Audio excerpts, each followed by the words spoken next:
Hi guys, welcome back to my channel. So today I'm going to do a quick little tutorial. I did get a couple of requests for this like several months back, but my craft room's been under construction and I just haven't had time. I get a lot of requests for stuff. I try to jot them down and then I lose that list of what I jotted down. So anyway, this video is going to show you how to make shakers like with sequins or beads. 3 different ways, different materials, so definitely different combinations. You can make them like 6 different ways basically. So first thing, obviously you're gonna need all your shaker bits. I'm just using the ones that Alina sent me like in a sample. You guys, I cannot, I kid you not, I cannot tell you how many times I have sealed up a shaker card, any type of shaker, something rather, without the sequins in it. Like sometimes I just get so happy and, up in my, whatchamacallit, zone, the zone I call it, the crafty zone. You guys probably all know. So anyway, one way is to use recycled packaging. I save random stuff. Let's see if you guys can see this. A bunch of like crap in here, except for why is there scissors in here? Why is there 2 pairs of scissors in here? Okay, anyway, good thing I looked in there. So one way is to use like recycled stuff. So here's just like a random box. I think this had ephemera or some type of 3D embellishment in this. And this is like your easiest way. You don't have to use foam. You don't have to use any type of pop-up because the box itself like is already popped up, Don't worry about this ugliness right here that ripped off the main packaging. It's just there. So you would get your sequins mix, and make sure that it's all centered in the center of your card. For instance, I did one of these on a exploding box because it was a square shaped, and exploding boxes are squared. So I was like, you know what? That's like perfect. So anyway, I'm just going to use good old hot glue on this. And you literally just place it on there. Whoa. And the thing I do like about hot glue, I know that it dries fast, but sometimes it's like, I need it to dry fast. Like I'm impatient, so I want to shake it. I want to see if that shaker worked. So I'm giving it a few seconds, just rubbing some of the hot glue off right there. A few seconds for it to like really dry, So look, you guys. You instantly have a shaker. Look how easy that is. You could have like a super 3D card. You can even add ephemera in there. And for the uglies, what I do is I get trim. You can use like any type of trim, but I feel like the thick pom-pom trim hides it perfectly. So I would hot glue that and then just go all the way around the frame until all of the ugly is covered. And you have a little shaker, and then you can also decorate, the corners of the shaker on the top, and then, like I said, on the inside as well, if that's something that you want to do. So that's one quick way of recycling and using your, leftover materials. Okay, that's option 1. Option 2 is to use your dies. You guys just saw me haul these today, so I figured why not use these? They're like right on my desk. So you can use any 2 nesting dies, next to each other. I do use washi tape when I run it through my die cut machine. And so I did that right here. There's my frame. Again, I could have used a smaller square and got like a thicker frame if that's what I wanted to do. And then you can also, if you don't have foam, run this through like pieces of paper, your cardstock or thick cardstock, 7, 8, 9 times, and you can build up depth and just layer all 9 pieces of those. So you can make that on your like silhouette cameo or your Cricut, or you can run this same exact thing through foam. I get this thick white foam from Hobby Lobby. As you can see, it like left some indenting and stuff on there, but I mean, you're not going to see that part. And then you'll need some acetate, but you can also use Tulle. So this is just some random like pink tulle that I have from Joann's. You can use Tulle on your shaker as long as you don't have like glitter, like tiny glitter in your like sequins mix. You can use Tulle as well. So for this one, I'm probably going to use acetate. So let me just cut a piece. You would just cut a piece the size of your like your square. Whoa. And again, sometimes this part I forget to put the acetate on, and I would glue this frame part down first. It's like, oh, you forgot, you know. Sometimes I just leave that piece on there to begin with because I can just cut it off later. So let me glue whatever glue that you like using, you know. Okay, let me just hold that down. Make sure you get glue on every single little piece because you don't want the shaker bits to get out. Ooh, let me get this string off there. Okay, so as you can see, I have my acetate on that window. I'm just gonna trim off the excess once it's already on there. So I have a generic square. Now I have my frame. Let me make sure I'm in frame, yes. I'm just gonna glue the, again, you can use wet glue. Obviously, wet glue is gonna take, way more time than like hot glue and stuff. Okay, I think my hot glue already dried.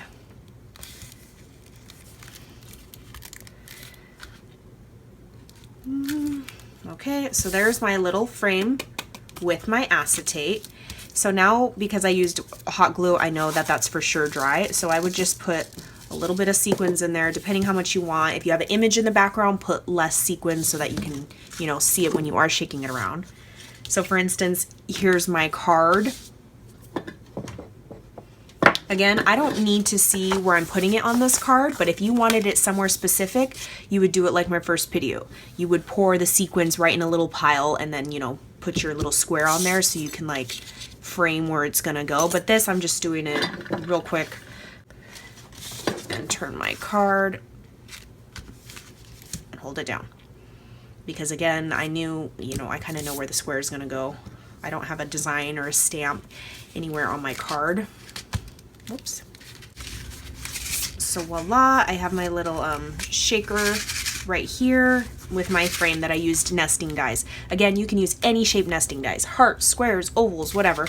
Here's my cute little shaker. And voila, there's my card. Okay. Another option, like I said, you can use Tulle. I think for this next one, I'm gonna do Tulle. So for instance, I have a bunch of these frames. You guys, I'm sure, do if you collect ephemera. So you can easily use all your frames with like tape, puffy tape. So I'm just gonna use this top one because it's kind of thicker for the sake of the video, the purpose of the video. Using some 99-cent store foam. This is my absolute favorite puffy foam tape. It's the cheapest, it's $1. Like, you can't go wrong with that. So basically what you would do is get your frame. For instance, for this one, I'm gonna use Tulle as my main. This one, like I said, you can switch it up. You can use vellum, acetate, whatever you want to use. Okay, so now that I know that my hot glue, little chunks, is on there, I'm just gonna trim off the excess Tulle, trim it all off. Okay, so now I have a Tulle little window. You guys can see that on the camera. Okay, so now I'm gonna get my puffy tape. And I'm literally, like I said, I'm just gonna go all the way across where the frame would go, that glitter could get out. So you wanna make sure they are touching at all angles or points. Okay, so now I am going to the other side of this card to show you guys the side. Okay, so I'm just gonna take off all this, the layer of the tape. Okay, so I took all the sticky stuff off. So say for instance this had words and stuff and I needed to know where I needed to land my shaker, I would pour my sequins in a pile first and then just stick this directly on top of it. It's sticky, it's ready to go, and once it's down,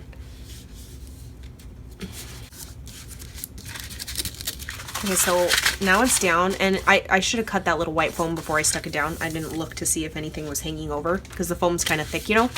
So as you can see, I have a little shaker window. You see all the sequins, you can hear them, and you can feel them. So there's more textures going on when you use Tulle. And I just used, I didn't have any, say you don't have a die cutting machine, just use some frames or anything like that. So this is way number 3, 4, I don't even know. With Tulle, again, you can use vellum, stuff like that. So all sorts of different fun ways. And the thicker you make it, you can even stick some thicker types of like sequins, or for instance, like these little diamonds would have went perfect inside this style shaker because it is so thick. Versus this with the Tulle, they probably might snag on the Tulle, you know, stuff like that. Okay, next one is using your dies, like just regular dies. This one, I wanted like a frame style die. So this is from KLYUJ store, I think on AliExpress, a new store. So this die right here is kind of like a frame style. So this one can cut out of the paper, and you notice it does not have any like edges. You have to use it with this one in order to cut an entire square out. So I'm just going to use this knowing it didn't cut the square part out, just like the detail and the circle. So I went ahead and saved us some time, and I cut it out like this, and it's exactly like this in a card. The stitching, the detail is all there, the circle's just cut out, but the actual square is there. So for this one, I am not using acetate, I'm not using Tulle, I'm not using vellum or recycling. I'm just using a cellophane bag with a self-sealing. You can find these on Amazon, AliExpress if you have time to wait, or even Hobby Lobby in the jewelry section, they have this stuff as well. So I'm just gonna stick some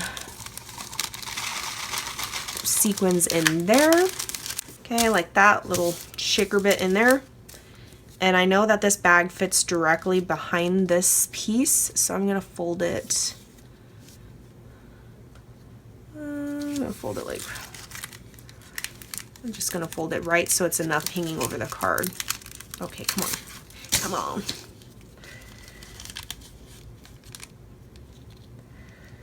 Okay, so I folded that down. Whoa. And it's gonna go in there like this.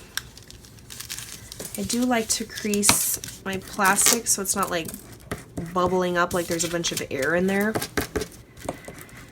And then I went ahead and I cut a paper a little bit smaller than an A2 side so that I can have a background piece so that you can see the sequins more and not the plastic, you know, once I do everything and tape it down and whatnot. I'm going to use my tape runner. So I'm using all sorts of different adhesives, techniques, whatnot. So I'm just going to run my tape liner along the edge.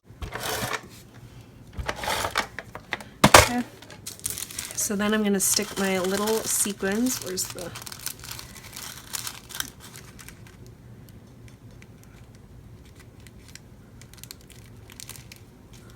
right here. So I was just sticking a bunch of tape to try to really get it to stick down. So now I'm just gonna tape the outer edge of my card, this card, as my backer piece. Okay, and now I'm just gonna line the back of this card as best as I can right here. And look, I made a cheaper version. It doesn't have to be acetate. As you can see, I have a shaker. It shakes, it moves, it's clear plastic. It's a lot softer than acetate. Again, you guys know that acetate is very stiff. But look, like you can see the detail of the die. You have a little shaker piece. Again, you can stamp a sentiment on this white piece before you center it. And look how cute. And then the inside, they would just, you would write your sentiment and it's just backed in white. This is very thin. You don't have to use any type of dimension to still have a shaker. Cute, right? So yeah, that is my quick little tutorial. I hope that helped anybody that maybe didn't have certain items. They don't have dies, they don't have nesting dies, they just have plastic they have left over, or you know what, maybe you only have some, you know, recyclable stuff, or you do have your dies, you do have acetate, you don't have acetate, use a bag. You know, use Tulle. So there's lots of options to make shakers.